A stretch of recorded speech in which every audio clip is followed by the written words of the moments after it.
सुरवाई सेवा माता सगावे, सुरवाई सेवा माता मुठवा लिंगो, सुरवाई सेवा माता फळापे, सुरवाई सेवा माता परसापे, सुरवाई सेवा सुक्तितान सेवा में कंडोस तल्ला कोच सेवा क्या करो मामा फड़ा सेवा निको नबी, फड़ा सेवा निको नबी, फड़ा सेवा निको नबी।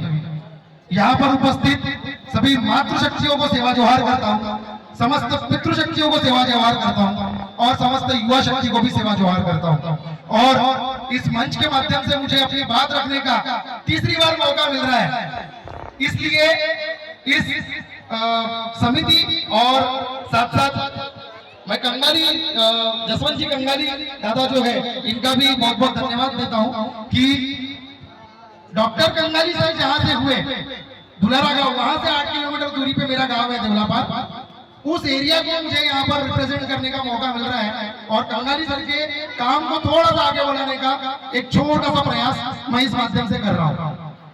तो दोस्तों हम लोग यहाँ पर इकट्ठा हुए, राष्ट्रीय अधिवेशन है ये, राष्ट्रीय घोड़वाना अधिवेशन है ये, और इस अधिवेशन के माध्यम से हम लोग क्या करने की कोशिश कर रहे हैं, तो हम लोग हमारी संस्कृति से, हमारी पुरखा संस्कृति से, हमारी पुरखा सभ्यता जो है उस पुरखा सभ्यता को कनेक्ट करने की कोशिश कर रहे हैं। और बहुत अच्छी बात, बहुत अच्छा एक दृश्य मैंने जब यहाँ पर आया तब देखा कि हमारा जो युवा है वो युवा बहुत अच्छे तरीके से सज धज कर, धोती पहनकर या फिर अपना जो भी पारंपरिक पोशाक है उस पारंपरिक पोशाक को पहनकर यहाँ पर आया। लेकिन दो बातें हैं दोस्तों, पारंपरिक पोशाक को पहनना और परंपराओं को जानना, ये दो अलग अलग बातें हैं। क्या है ना, पारंपरिक पोशाक को हमने पहन तो लिया है, लेकिन कई बार क्या होता है हमारा जो युवा है वो इंस्टाग्राम, फेसबुक, यूट्यूब, इन सब स्नैपचैट, इन सब के माध्यम से खुद को वायरल करने के लिए इस तरीके का गेटअप करने की कोशिश करता है। लेकिन जब हम उनको सवाल पूछते हैं कि आपने ये जो गेटअप किया हुआ है, इस गेटअप का मतलब क्या है, ये जो आपने पोशाक किया हुआ है इस पोशाक का मतलब क्या है, तो कई बार वो लोग इन सब चीजों को बता नहीं पाते। अब एक घटना यहाँ पर मैं उल्लेखित करना चाहता हूँ। हुआ क्या था दादा कि हमारे यहाँ पे मतलब देवलापार से कुछ दूरी पे एक वाघोली करके जगह है, ठीक है, शिवकुंड करके, जहाँ पे भूमिकाओं का प्रशिक्षण हुआ करता था। अभी जो कोया भूमिका संघ जो है उसके जो अध्यक्ष रहे श्री रावण हिमाते जी, उनकी तबीयत जरा सही नहीं होने की वजह से कुछ दिनों से वो प्रशिक्षण का जो काम है वो रुका हुआ। तो वहां पर हर समय में शिवरात्रि के समय में एक बड़ा सा मेला भरता था।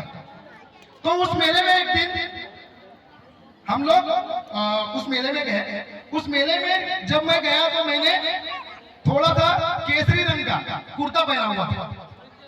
तो केसरी रंग का कुर्ता मैंने पहना था और बाकी जो लोग थे वो लोग वहां पर मतलब किसी और संगठन के थे। उन लोगों ने मुझसे सवाल किया कि दादा बोले आप लोग गोंडवाना की बातें करते हो, आप बहुत बड़ी बड़ी बातें करते हो, गोंडवाना के बारे में बताते हो, लोगों को संस्कृति के बारे में जगाते हो, और आपने केसरी रंग का कुर्ता पहना हुआ है, तो ये कैसे है?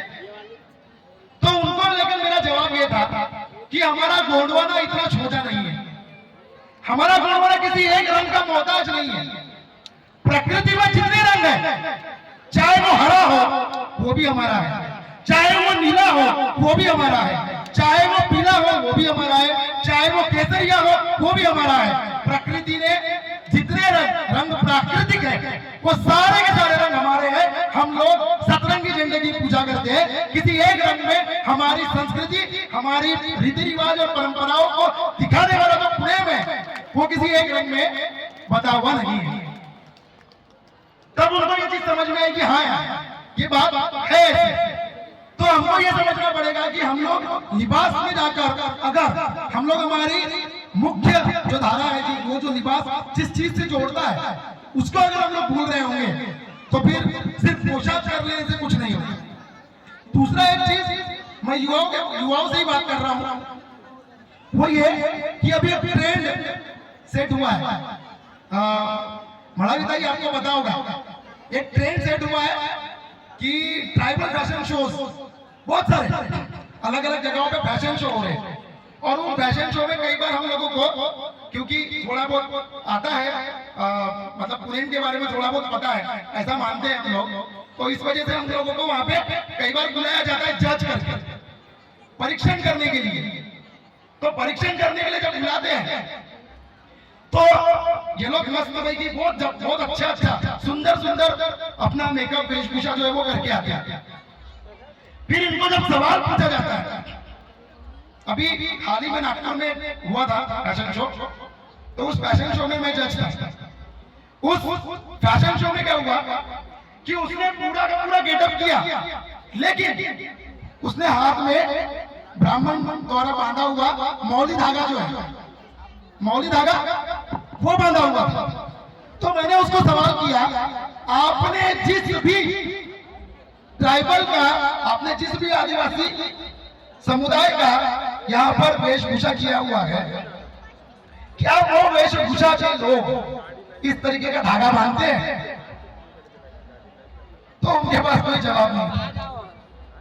कहने का मतलब ये है कि हम लोगों को बारीकी से इन चीजों को देखना पड़ेगा कि हम लोग जीते क्या है और हम लोग दिखाते क्या है, क्योंकि हमारी संस्कृति, हमारी पुरखा संस्कृति सिर्फ दिखाने का नहीं, जीने का एक भाग है।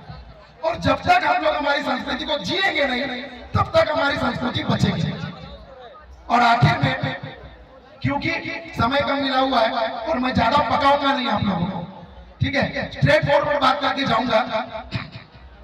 आखिर में एक बात बहुत इंपॉर्टेंट है करके बोल के जा रहा हूं दोस्तों, हम लोगों को मिटाने के लिए, हमारी संस्कृति को प्रदूषित करने के लिए बहुत सारे लोग काम कर रहे हैं, अलग अलग तबके में काम कर रहे हैं।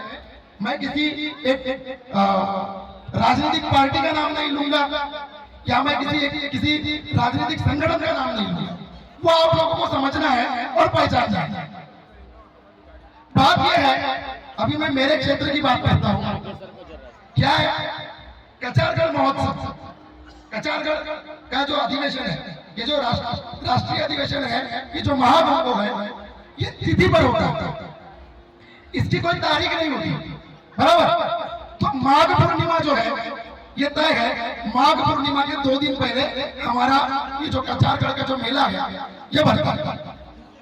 ये ऑल ओवर इंडिया में लोगों को पता है, बराबर है, पूरे इंडिया में लोगों को पता है, और इसलिए आप लोग इतने दूर दूर से आते हैं।